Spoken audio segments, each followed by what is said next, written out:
Now, this government is here to work and serve all the people of Ghana without biases. Decisions concerning matters of culture and heritage must therefore be made with sensitivity, broad consultation, and national interest. Now, that's where I thought she fell short. Sensitivity, broad consultation. Underline those words. In this regard, I assure all stakeholders that government will engage widely, listen attentively, and pursue a balanced approach that honors the Ga Dangme heritage while safeguarding the unity and inclusivity or inclusiveness that defines us as Ghanaians. Let it be clear, the preservation of Ga culture is not an opposition to national cohesion. Rather, it is an integral part of our collective identity. Together, we shall continue to uphold our cultural heritage while promoting unity, peace, and development across our beloved nation. And she ends. Now, you wouldn't like the comments under this her post. I'm not sure if I ever read one positive comment. Everybody was, you know, and these days I always say that if you want to measure the true sentiments of the people, read comments. It will amaze you, the things you read. So let me come to my guests. Tabitha, I'll start with you on this one. Whole thing concerning the Tree language and then the Ga language, I don't know where it started from. I think Ghanaians have to understand one thing, that Ghana is not for one ethnic group. It's basically for all of us, whether you are a minority group or a majority group. The fact that we are all under the Constitution, we are all Ghanaians, and we have equal rights to almost everything.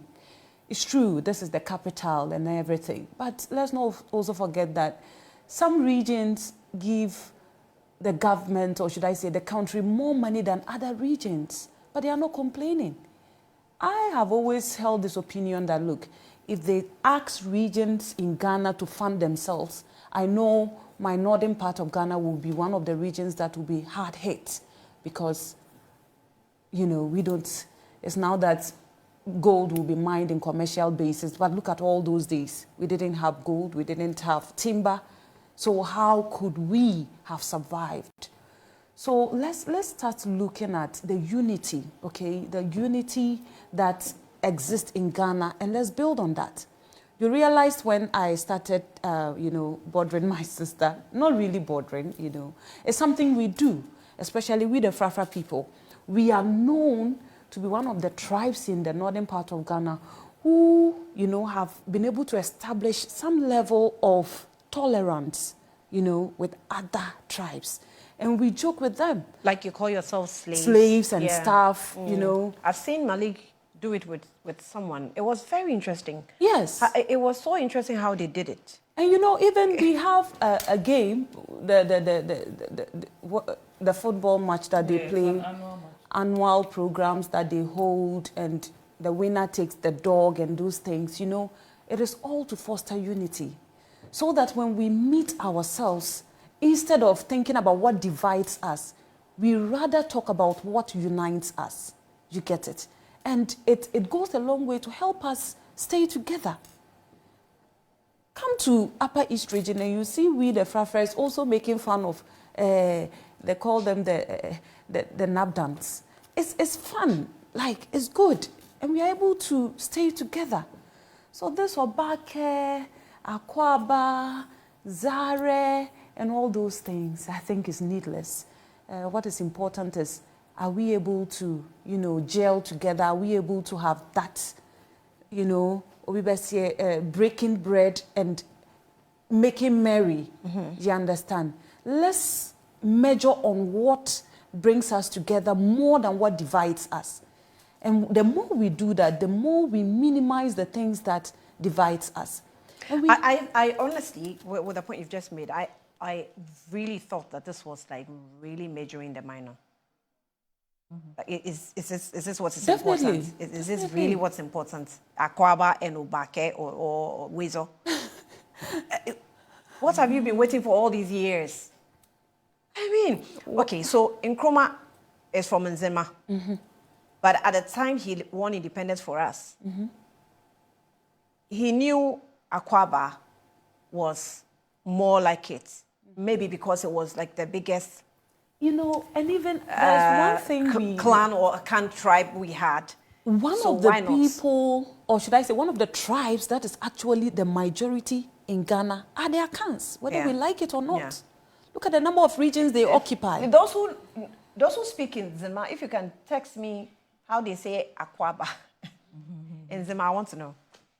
Why Nkrumah didn't even choose to use his own people, Akwaaba, you know? You know, Nkrumah is a Pan-Africanist. Yeah. He thinks beyond a tribe. Yeah. And that is what we should all be looking at. That is why, till date, AU is not AUing. Let's put it that way. You get it? Because, look, come to my region. Even though it's Upper East region, but we have people speaking different languages in that region. A lot of languages. And you see, the difference are not that much, but it's different. It's not like the Tree language that when you say Braha is Braha everywhere. You come to Upper East region, I will say Wana. Another person will say Kemna. Another person will say Tamna. So you get it. It's different. The variations are very clear. But the Tree language is not too much of that. And so they tend to be the majority, quote or unquote. Come to Upper East region and you find a lot of people speaking Tree.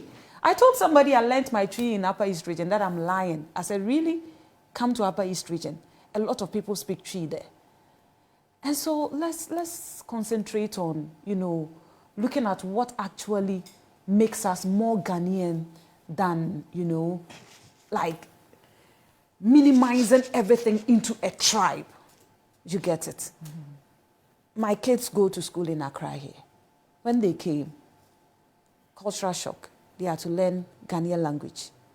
And I was thinking maybe they'll be learning Ga or Adangmi or something. They are learning the Eastern region Tree. Equiapim. Some are also learning Akan. In school. Yes. It's actually a language, one of the subjects. If you attend schools in the Eastern region, you will learn the Equiapim. But do you know people are in Greater Accra here learning Equiapim Tree? Yes. Yes. So why? Yes. Why? So you see, it's that's why her precedence is dangerous, because if she's not careful, then we are going to go in cycles.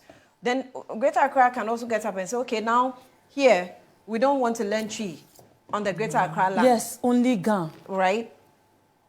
And no, please, let's not start this. It doesn't end well. It doesn't just end well. It doesn't. Look at the clashes. Teshi Nungwa had their own.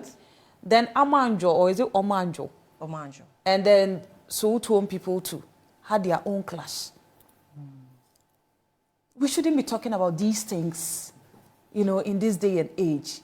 We should try to come together.